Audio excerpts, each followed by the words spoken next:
Hi there, my name is George and I help independent creators launch their products and games. On this podcast, those creators share their journey from an early idea to an actual product and everything in between.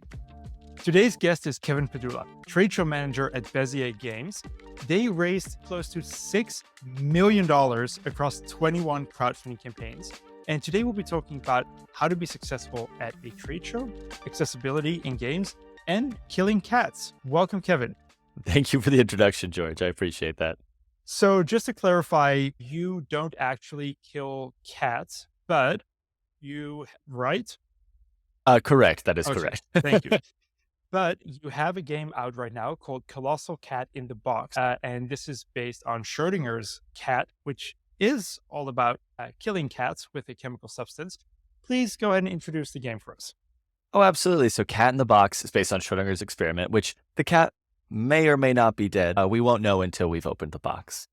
But the fun thing about this trick-taking game is it's the trick-taking game where the cards have no suit. So when you play a card, you get to decide what suit they belong to. There's a big research board in the center that has numbers 1 through 8 or 1 through 9 based on how many players you have.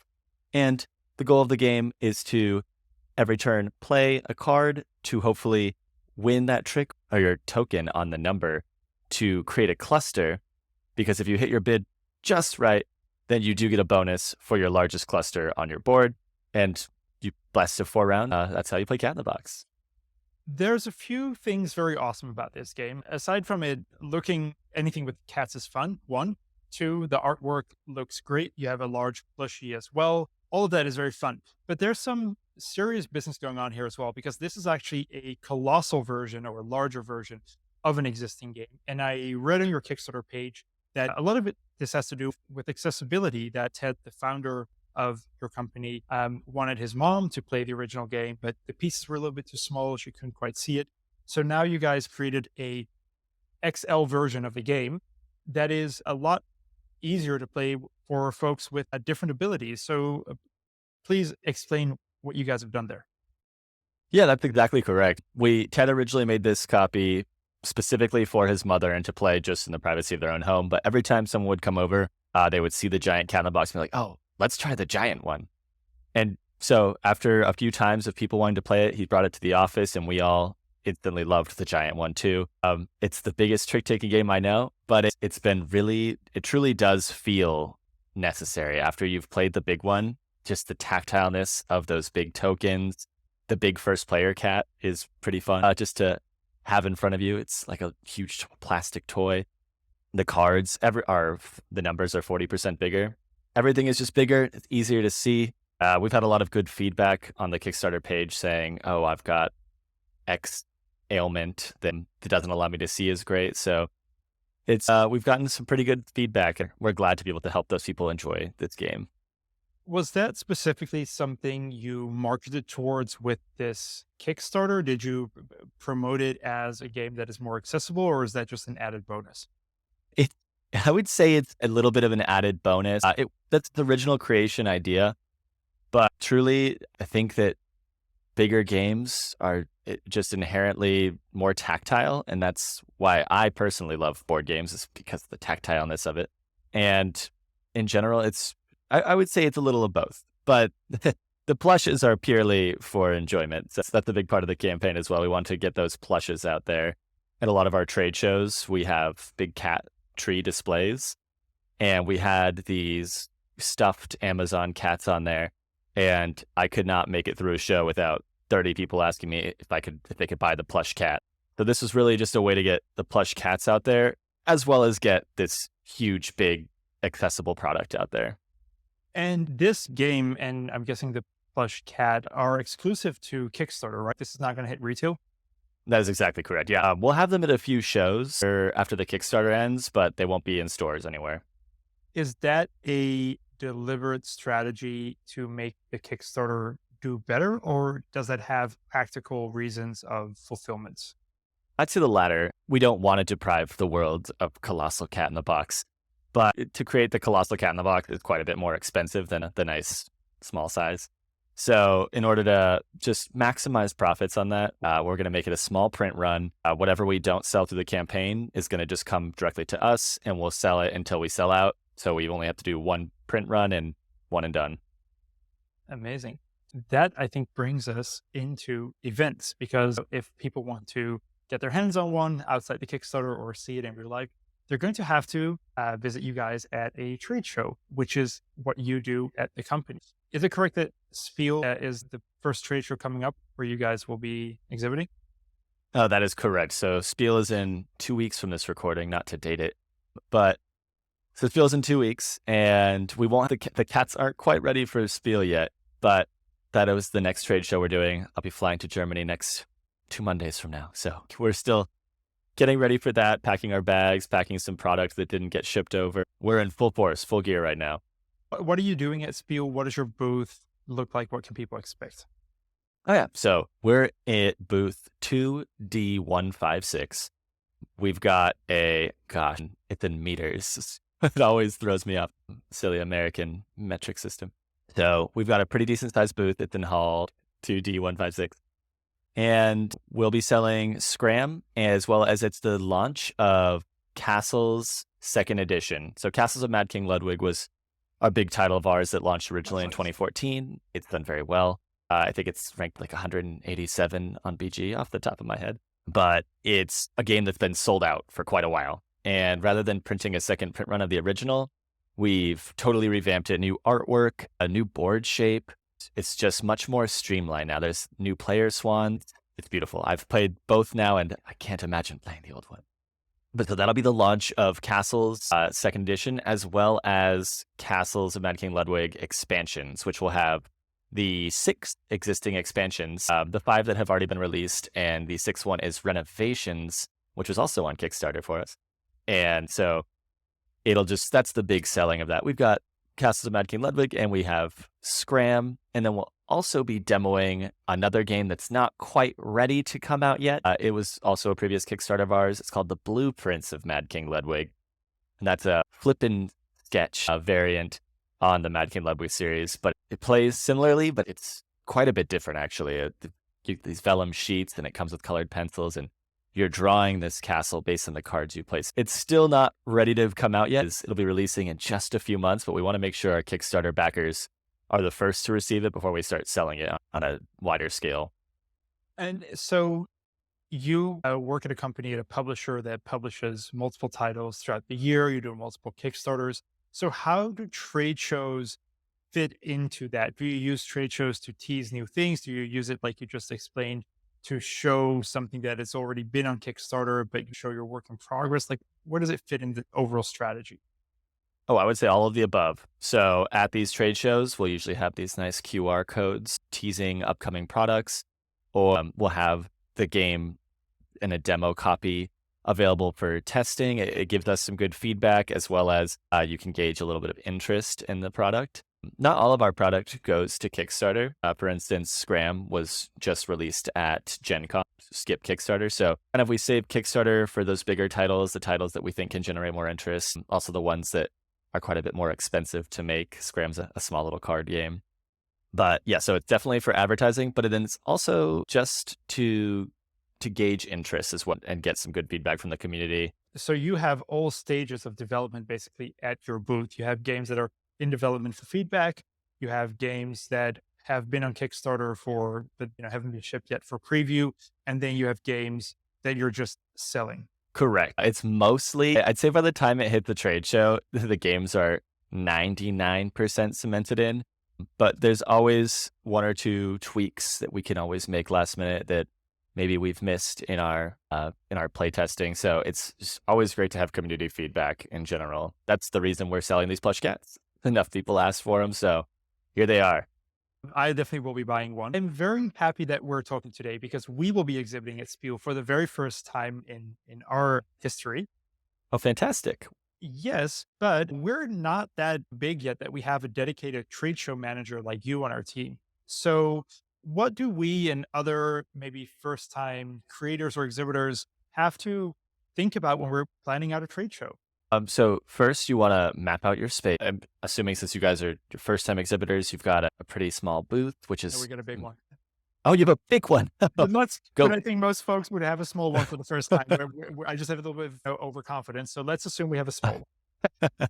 Yeah, just regardless of the size of your booth, make sure you've got the manpower, the staffing to handle this booth. You don't want to understaff yourself. Setting up takes longer than you think. Tearing down always takes a little longer than you think.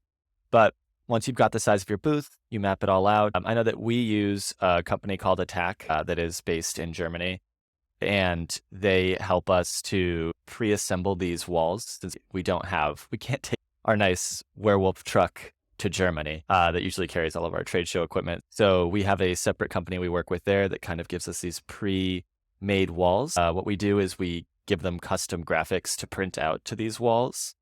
What we have found helps a lot is we'll bring our licensing person or just somebody who's able to take meetings, meet with different manufacturers, maybe different publishers, maybe different creators. And so we have about a third, maybe a fourth of our booth is dedicated to just a secret little office in the back where she can take some meetings. You'll want to make sure you give yourself ample storage space. Are you selling there? Are you mostly just interacting with community? We're a crowdfunding agency, and one of the things we're launching this year is our own platform called Fanfare, which is for independent artists and creators. So we don't sell games, but we exhibit a lot of this stuff that is either folks that have been on this podcast, projects that we work with at YG, and projects that are going to be on the platform. So basically, we're just exhibiting a ton. And then what we have for this year, and I wonder if you think this is a good idea. I have no idea. We bought a claw machine, the ones that you have at like state fairs, where you can win prizes and plushies. Yeah. Yeah. But rather than putting money into it to play, you have to submit your email and subscribe to our newsletter. And then Oh, it brilliant. unlocks. And then you can win prizes. And we're giving away some of our own services. So you can win like a full campaign that we manage for you, or some of the games that have been on the podcast. So that's the main attraction that we have planned. But again, I have no idea how this is going to pan out. I have no idea if we Well, have prizes. that's exciting. That's a big part of trade shows. You want something to stand out from the crowd. You want a big spectacle. You want something that people see and remember and go, oh, I need to make sure I go back to the YG booth, or I can tell my friends about the YG booth. So I think you're in a really good place with that. And then also having them play with their email also gets them on your email list. So you know what you're doing.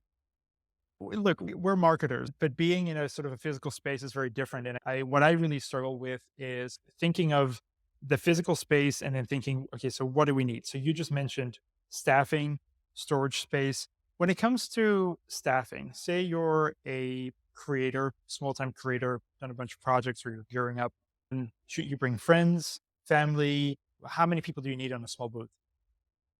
In a small booth, if let's say you're in a 10 by 20 booth, 10 foot by 20 foot booth, you probably only need 2 people to man the booth, maybe 3. One person for sales, and then 1 or 2 people for demos. Honestly, I've done it where I do both at some of the smaller shows and haven't had any issue. Really, when you're starting out, paying somebody to be on your staff is a big ask, because when you're first starting out, you're just trying to get out there, trying to make some sort of profit, trying to get your name out there.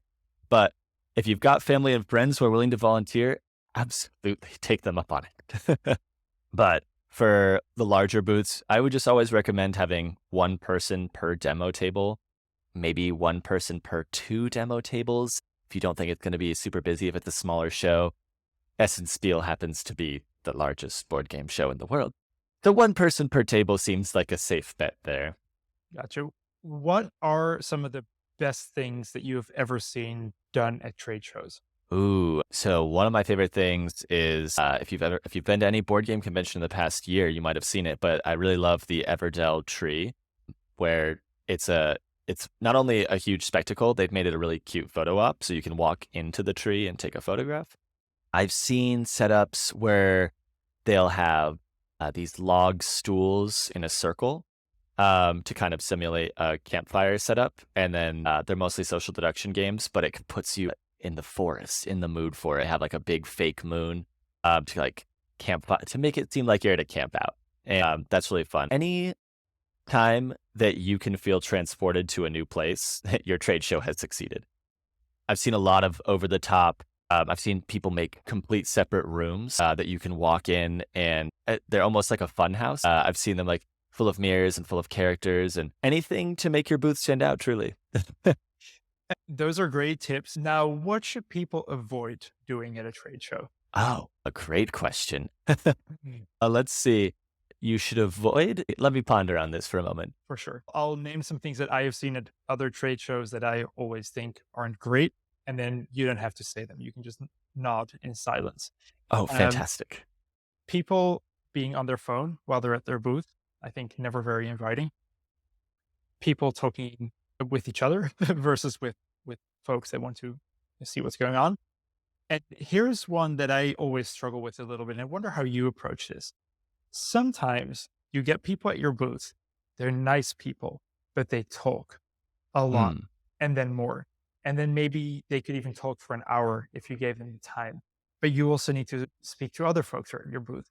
How do you politely end those overly long conversations with people? Oh, yes. I've definitely met the type of person you're referring to. I think that you have to be friendly to everybody, or you ideally. And after giving someone an answer to their first question or listening to them for the right amount of moments, you gauge the activity around this person. If you see a line forming, if you see an area that needs to be attended to, it's always been like, it's been a pleasure talking with you, but I'm so sorry. We're just a little busy right now. I've got to get over there.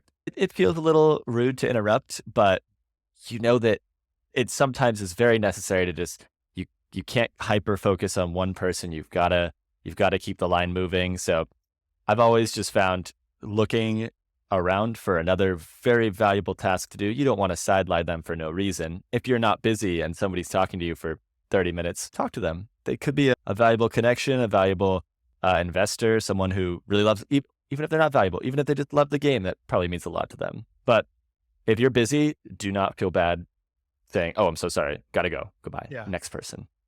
Yeah. I sometimes just give my card. I'm like, you know what? I think we could talk for hours more. I'd love to talk even more with you. Here's my card. And then just, that way, they're kind of out from the booth, but thinking you actually want to talk more. Does that sound horrible? Because Oh, no.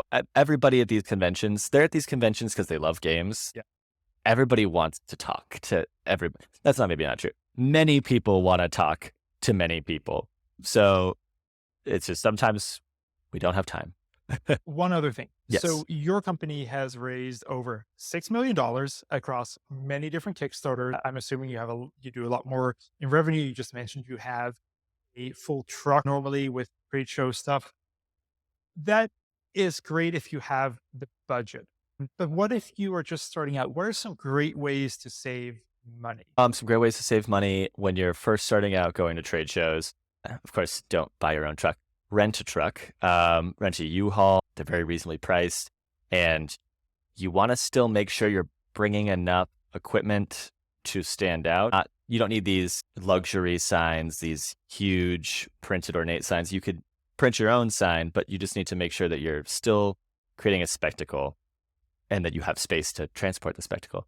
But let's see, on a budget, I know that recently for our game Scram I mentioned earlier that came out, it is a game about camping. And it's in the national parks. It's based in the Smoky Mountains. So what we wanted to do is we wanted to recreate a national park sign. So I spent a week or two. I went to Home Depot. I talked to the guys there because I'm not handy. And I've figured out how to build this big national park sign. Ted laser cut the actual lettering out. But if you didn't have a laser cutter, then you might just use a saw or a stencil or some way to get that out there. So I think the best way to save money is to be creative. Know that you still need to go big, but you can go big on a budget. Yeah.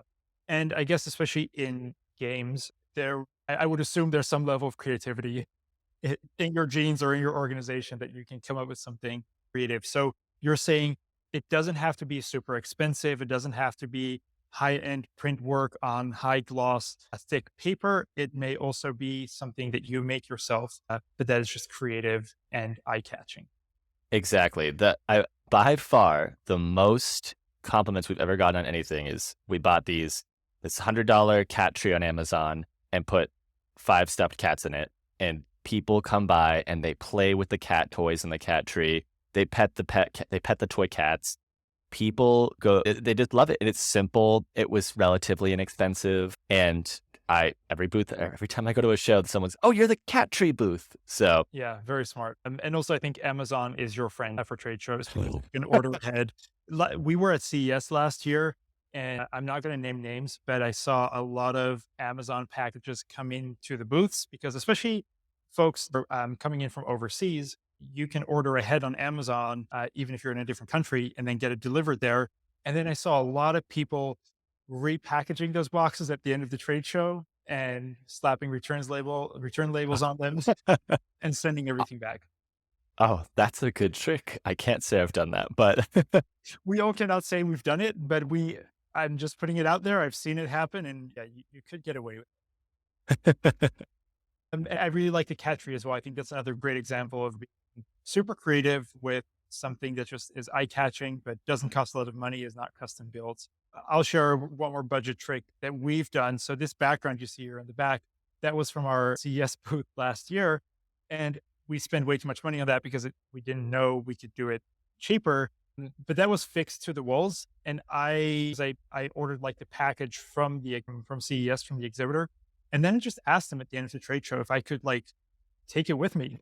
And they were like, yeah, sure. We're throwing everything away at the end of the show. So I pulled just all the materials off of the walls and all the custom printed stuff, folded it up and stuffed it in my suitcase. And now it's my Zoom background. So that's absolutely smart. That's another good trick. You should always find ways to reuse your already existing materials.